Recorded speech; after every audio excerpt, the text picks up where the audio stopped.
Hey everyone, welcome to Hope for Survival YouTube. Thanks for tuning in. Welcome to the new subscribers, and thanks for coming on the Hope for Survival journey of preparedness. I want to talk to you about bugging in or out. And a question was posed today on another Hope for Survival platform that said, a wildfire is 1 mile from your home. What do you do? And I thought back to when I first started in the preparedness journey and prepping. I was a 100% bug out kind of guy. And there was no inclusion of common sense or factors that I'm going to share with you in this video. And fortunately, common sense prevailed and learning and experience and so forth that really altered how I thought about this topic. But, you know, when you're kind of young in the prepping world and you got all these cool gadgets and things that are going to help you, and it's kind of like, yeah, I'm going to bug out, I'm going to put on my boots and all my cool gear, and I'm going to take off. All right. And you don't give a whole lot of thought at the time to environment, climate, threats, physical ability, your age, how much weight you got to carry, and all those things, which we'll talk about here in a few minutes. So I wanted to try to address the question: a wildfire is 1 mile from your home. What do you do? And it comes from one of our Hope for Survival sisters down in the southeastern U.S. We've had a lot of random fires over around North and South Carolina and Kentucky, Tennessee, Georgia, Alabama. So, so I'm bugging in or bugging out. What should I do? Okay.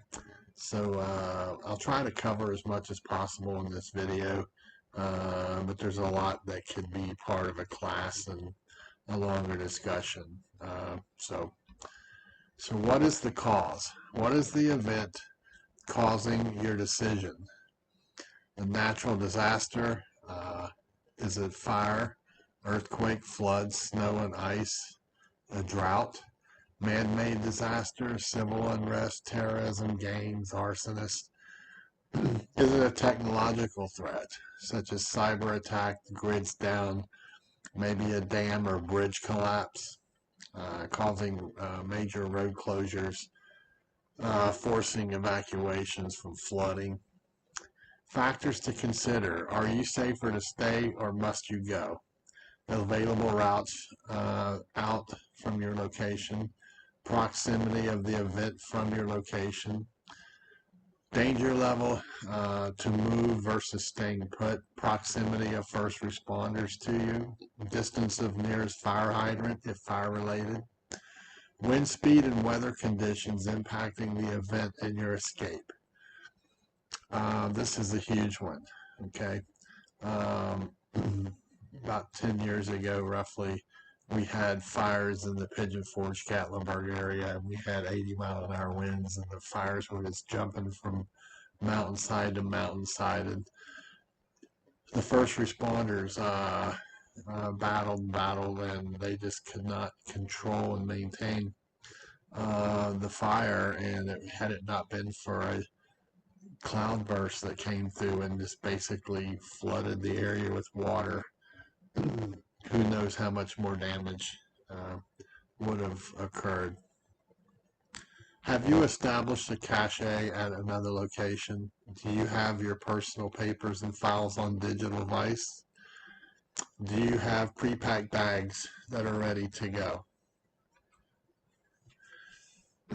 What steps have you previously taken to aid your home or properties to survive the event without losing your life and loved ones? Do you have available water and hoses to defend your home against fires if you must do so? Maybe a neighborhood team to assist you. Have you determined your red line for bugging out based on type disaster? Can you provide food, water, and heat to your family if you're in a grid down from, say, an ice storm or snowstorm blizzard type, and trees are down, roads are blocked, and you can't get out, and no one can get to you? Can you survive? Do you know how to survive? Do you have some level of a communication system with your neighbors? If you are ordered to leave, what is your plan? This is where the cachet comes into play and is critical for the survival and comfort for your family. Are you capable of making the decision to leave your home behind, knowing it may not survive the event? Do you have young children or special needs family members? Do not risk your life unless you are trapped and it's your only option to survive. So, are you ready to bug out? How prepared is your family for the unexpected emergency? If something happened tonight, would you be ready? Many preparers spend weeks, months, and years doing things like stocking food, storing and inventorying supplies, and learning and practicing first aid. Numerous scenarios that may cause people to leave their homes quickly all over the world and throughout history are basically the same: natural and man-made hazards or disasters. Have no doubt that, as unlikely as it may seem, someone somewhere in the world is dealing with it. However, if something happened at 2 a.m. this morning, would you be ready? Questions individuals must answer. Do I bug in or do I bug out? Is my existing location safe? Where would I go? What do I take? How do I find a shelter? Do I need a team? What can I offer another team? What are my limitations? Where am I the safest?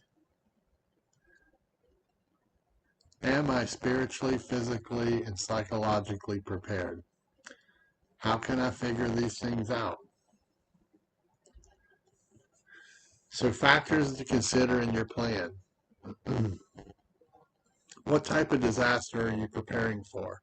The geographical location, environmental concerns, medical needs or supply of your family members. Most likely threats or dangers that you will face. Will you be traveling through known dangerous areas? Any factors unique to your family or situation. Don't forget to carry cash if it's still a player. Have a plan A, B, C, and D. Remember, if the plan fails, you better have a backup. Discuss the what ifs to your plans. What is your physical fitness level? Always remember, knowledge is power. Outline why you should stay or go. Risk analysis should be conducted on most aspects of your life, especially in the world we live today. And anyone who's been hanging around Hope for Survival for any period of time knows that one of my favorite topics is risk analysis, because risk analysis and management of everything you do in preparedness should be a first step. How do you plan for something if you don't know what the risk is involved in it? How? Identify priorities in order of need, not want. Identify every known realistic threat. Identify threats to the priorities. Identify your vulnerabilities to the threats. Can you mitigate the threats? Establish mitigation plans, short and long term. If you can't mitigate the threat, consider changing your current circumstance. Engage the plan until the new risk assessment decreases the risk to your priority. So we're talking about bugging in or bugging out. So we have what we call what is a fixed shelter. And you can see here the pictures of the different types. This looks like suburbia. So the shelter fixed bug-in location allows additional stock of resources if space available. Most are not hardened, they're wood or siding. easy to burn or penetrate with bullets, not far behind the 95% urban crowd, harder to keep plans a secret because of neighbor proximity, difficult to escape after the first 24 to 48 hours, will be an early target of the 95% crowd, on the grid and up the creek. Firearm restrictions often apply. Most urban fixed structures pose a threat. City lockdown may impact your ability to escape. Shall we continue? Just remember, everyone who starts preparing or prepping, they buy lots of their resources over the internet. And all your neighbors notice all of the Amazon, FedEx, and UPS trucks backed into your driveway delivering all these boxes. So your neighbors are going to wonder what they're up to. Shelters urban. The place that no one wants to be. Agenda 2030, formerly Wilderness Corridor and formerly Agenda 21, it's basically a box city of high-rises. It's a large percentage of the 95% group, the unprepared. Crime will be a way of life when the SHTF. Very unlikely one will escape after the first 48 hours. Minimal food and water post 72 hours. Minimal ability to defend.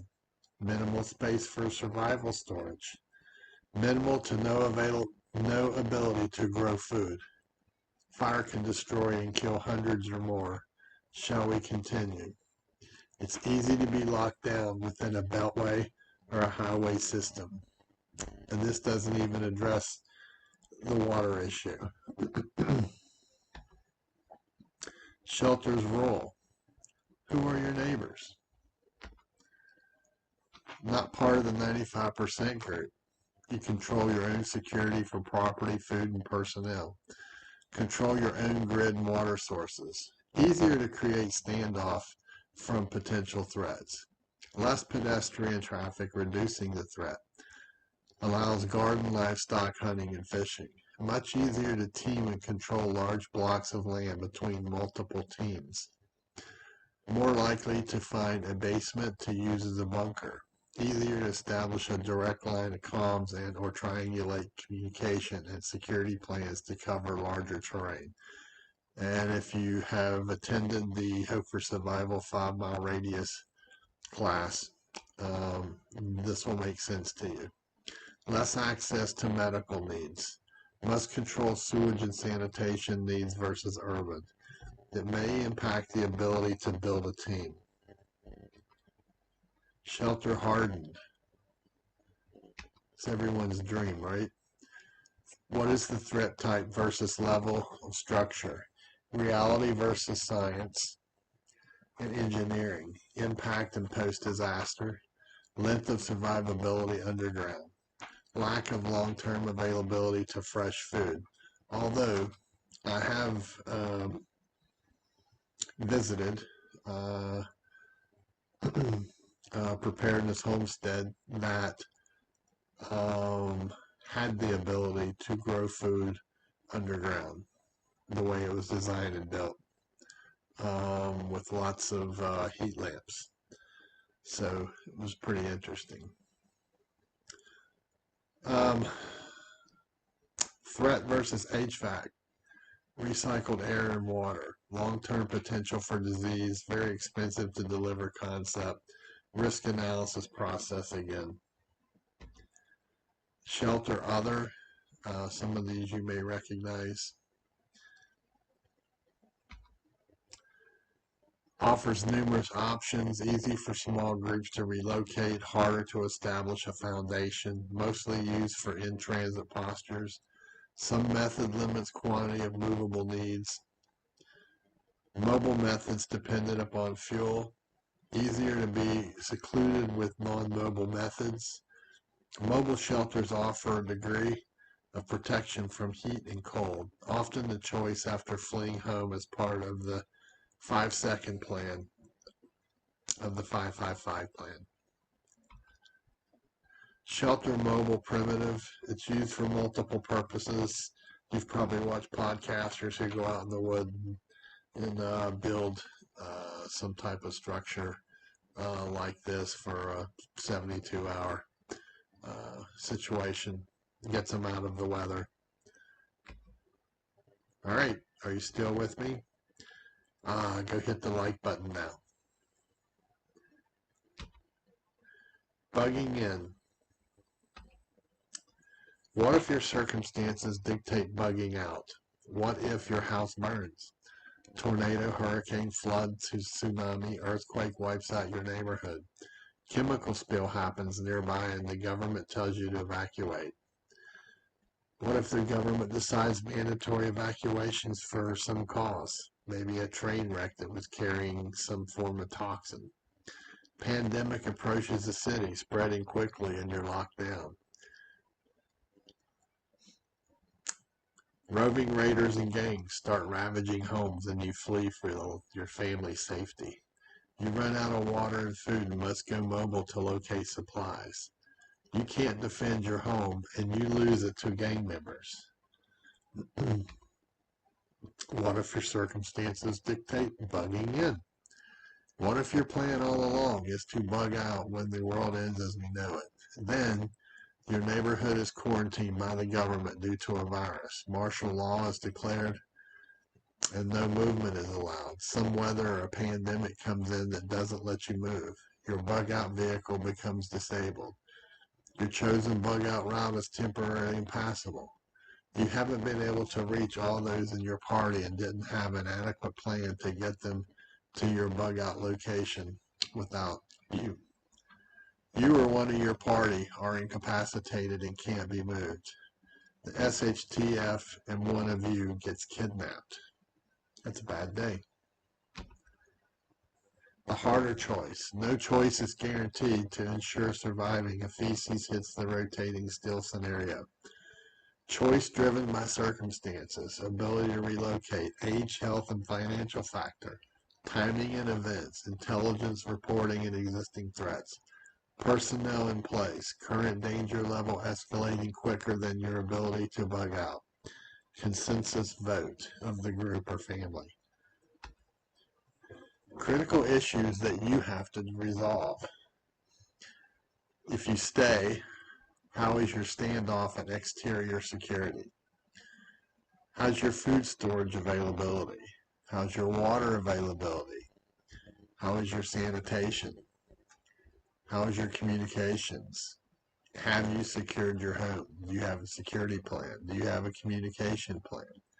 Do you have a food plan? Do you have a water plan? Do you have an evacuation plan? Do you have a medical plan? How are your neighbors? Interior defense, lethal versus non-lethal. I would strongly encourage you to go on YouTube and pull up a YouTube series called The Bulletproof Mind. The retired Army Lieutenant Colonel who was the psychologist, I think, at West Point, put this series together, and it's fantastic. Disposing of deceased personnel, how are you going to do it? Urban human survival outside the home. Historically, most strife and civil unrest is sporadic and isolated to locations. It's often staged at specific facilities and locations to demonstrate against an agenda. Panic and disorder will increase as breakdown in society continues.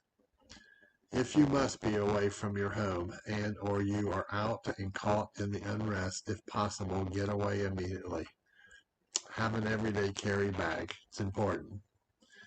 Blend in the best you can. Avoid displaying expensive jewelry, clothing, automobiles, cell phones, and electronic devices. Always know the most direct route to a back exit when inside professional establishments. Always keep face towards the door to observe what is taking place. No two secondary routes to return in the event you must change your route. Never leave the rat to the cheese, i.e. If you feel you're being followed and there's a threat, do not drive to your neighborhood or to your home. When possible, use social media for most current information. However, it is raw information and could be misleading or incorrect. Do not post information that leads to your identification or location. Be alert to radicals and criminals putting flash mobs together quickly. Right now, today, there is a movement going on around the United States of teenagers that are doing flash mobs, and in several cases, in cities in different states, they are becoming violent. Stay away from protests and uprisings to the best possible extent. Statistically, a fact. The larger the protest, the lower the IQ of those that are protesting. Standoff equals early warning and protection from threats. We always want to push the threat as far away as we can, and this buys us time. Okay? In other videos, I've talked about the 5 Ds of security, and this is why the 5-mile radius concept is so important for protecting you and your family. Perimeter barriers and protection narrows types of threats. Apartment-type facility offers minimal standoff protection. Threats other than fire must be minimized or stopped at ground level if possible. Standoff also helps prevent firebombs thrown at private homes and structures. Post beware of dog signs, whether you have a dog or not. Utilize lighting effectively. Make yourself a hard target. You want to be a hard target, left of bang, and think outside the box. So what will your response be when the doorbell rings? Numerous strategies can be deployed to defend homes. Cost, time, and willingness to make hard defensive choices is key. Less than lethal perimeter technology deployed with lethal offensive technology can delay and or stop threats. Fences, spikes, concertina wire, spike springboards, moats, glass, flashbangs, canine are just a few items that one could use. This list is pretty much unlimited and is available to the user. Again, this is where you need to consider applying the 5 Ds of security.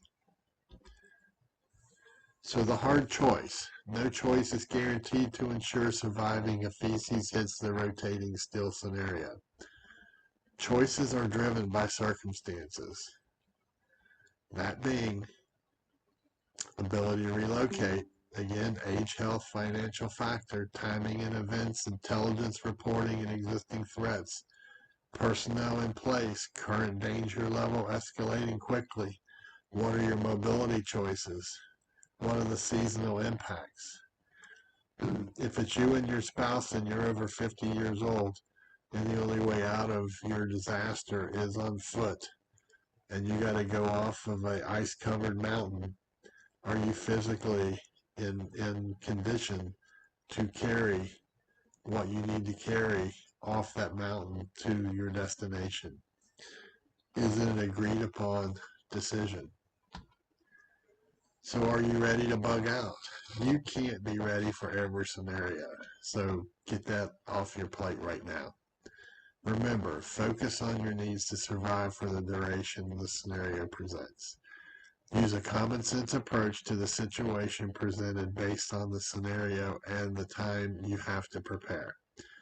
Consider a graduated approach. Categorize scenarios that you might face that would cause you to evacuate your home, either for the night or extended period. Remember, when you leave your home, there are chances you may not be going back. How much notice would you require in these identified scenarios? Develop a system to allow you to be ready for those scenarios in the amount of time. Then practice it. Remember, a plan is not a plan unless it works. And it's unknown until you practice it. In a recent video, I talked about the 5-5-5 plan, the 5-second, 5-minute, and 5-hour plan, and the scenarios that you would use them in. In the example that the question was asked of fire approaching your home, that would definitely be within the 5 second to the 5 minute. And it all depends on the weather conditions and how close your home is to tree lines and so forth.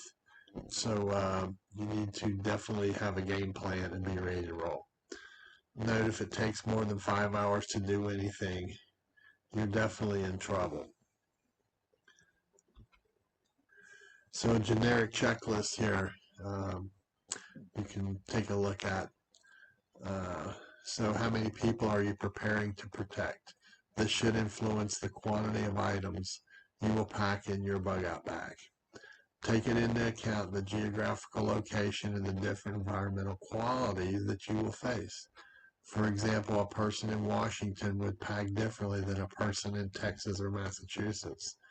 So some standard items would be water, food, clothing, shelter, first aid kit, and then personalize it. Do you have a multi-bag plan? You may have small children that can't carry a bag, or you may be bringing along extra supplies for pets. Your life and circumstances will dictate the type and number of bags you require in your plan. Do you have a simple ready bag or get home bag for your work location with things you may need during a facility evacuation? Soft shoes, medicine, water, energy bars, umbrella for sun or rain, weather appropriate clothing. Does your plan mean relocating from your home to a secondary location outside the city? If so, consider a large mobile bag that includes things such as a tent, tarps, Coleman grill, propane cells, cooking gear, coffee pot, larger quantity of food and clothing. The mobile bag will stay with your vehicle as long as you are able to drive it. If you must ditch the vehicle, you then grab your smaller, lightweight 25-pound bug-out bag that you will use to reach your destination. Your circumstances may require a multi-bag plan based on your situation. However, remember, someone will have to carry the weight you pack, and that someone is most likely you. So here's the list of items that you can consider. This covers everything from a Bible to energy bars, scissors, binoculars, solar charger, a snare wire, batteries, camp stove, emergency candles, waterproof matches, and on and on. I would also, I don't remember if it's on this list, if you've got to walk a ways, make sure you got some moleskin in your bag for your feet. If you don't take care of your feet, you're not going to travel very far. Okay, the condition of your feet will determine the distance that you're able to move. So you want to treat your feet like gold. I talked earlier about consider establishing a cache, but it's 3 a.m., your smoke detectors go off, and it's freezing cold outside and it's sleeting, and you got to take your family outside because there's a fire in your home.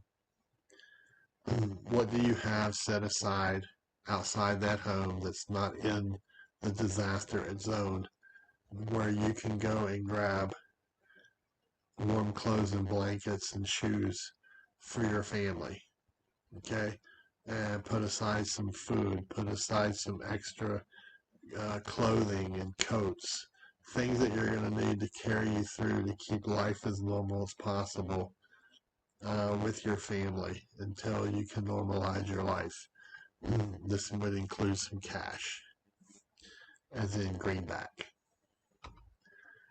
So when are you going to move if you have to bug out? What is the threat? What's the size of your team? Criticality of timeliness between points? Quantity of resources, food, water, security? Towns and highways, bridges and waterways? Day versus night communications? Are you a team or are you alone? Have you been able to do a risk assessment or not? Many years ago when I was teaching the full class on bugging in, bugging out, I had a very intelligent gentleman tell me that his plan in bugging out was that he was going to stay on the roads and he was going to transit with all the other people who were moving. So I asked him if that was his plan. You may have people in that transiting group with no food or water. So when you break out your energy bars or your food to feed you and your family and to drink water, how do you think they're going to react around you when you're outnumbered, say 50-3 or 100-3? It's not going to go well. So when you start filling out how you're going to build your plan, you need to seriously consider possible threats and what's the best course of action for you and your family. When do you know to trigger your plan? Have you given consideration to what will trigger the plan? Include the triggers that will initiate the plan. Triggers are good for many reasons, and one of the reasons is it initiates a call to action by a single individual using the plan. Example, a family of 8 members living in 4 locations. Would the families initiate the bug out plan if the television signal went down during a thunderstorm? If you answered yes, please return to start and turn in your get out of jail free card. If the television goes down and then the power fails, cars won't start, and the dog is hiding under the bed, you might want to consider something bigger and start to initiate one of your plans. In the past exercise, the trigger would possibly be the loss of electricity. You may include in your plan to engage in an initial communication check between the 4 homes within the first 15 minutes of the event. Under the last scenario, if the plan directs 3 of the homes to proceed to a single location of the 4 family homes, then maybe consider the host family rally point. Conduct the communication checks until all families check in. Remember, the less chatter on the radio will help keep your plan secure. Below, which communication would have a higher likelihood of being intercepted and understood? Example 1. John, this is Bob. We are departing our house now with all the food and weapons listed. We will be to your house ASAP, but traffic on Highway X is likely to be slowed to a stop. Example 2. Team 1, this is Team 4. Secure and mobile with complete package. Estimated arrivals within the estimates of the plan.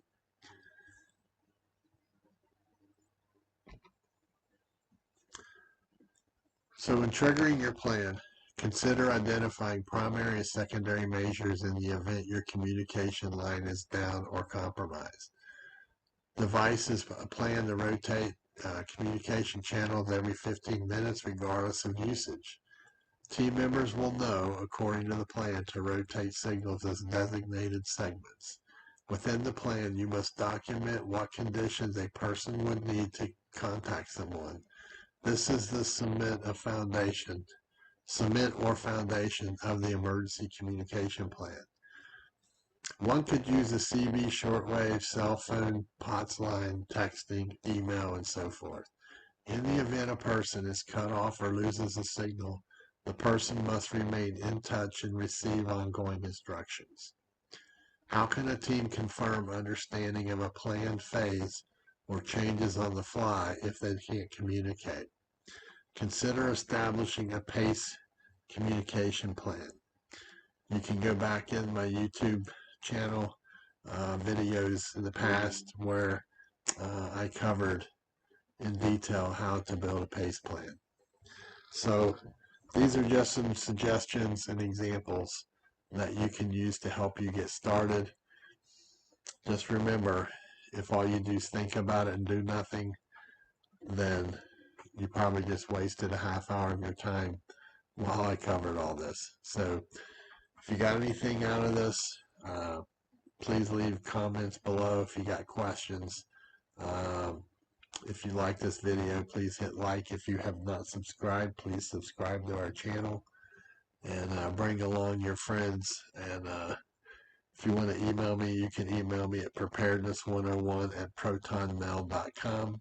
or you can visit the Hope for Survival website at www.hopeforsurvival.com, where I post a extended newsletter usually on the first day of each month. And it's got a lot of preparedness news and other news and things of that nature for you. So always remember, don't forget to give thanks, and remember that we are blessed people. Bravo Echo out. Thank you for checking out the Hope for Survival YouTube channel. If you are new to Hope for Survival, you can check out our books at our webpage. Book 1, which is Hope for Survival, Getting You Prepared for Disasters, and Book 2, Hope for Survival, The Mindset, are both available for order on the website. We also offer the Hope for Survival football stick, which is a memory stick set up as a digital filing cabinet with files already loaded on there for you to digitally copy items such as deeds, auto transcript for ownership, wills, living wills, loans, banking information, items that if your home burned down or you had some form of a disaster, you could have all your important papers already digitally filed on this stick.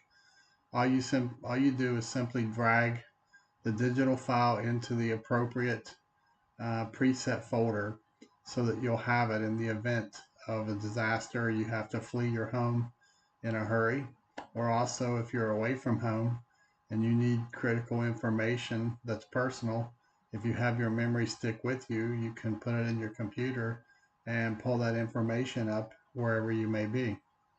Again, you can find these items to order at our website, https www.hopeforsurvival.com, or you can email me at preparedness101@protonmail.com, and I will try to help you out. Again, thanks for checking out the Hope for Survival YouTube channel. Hope to see you again.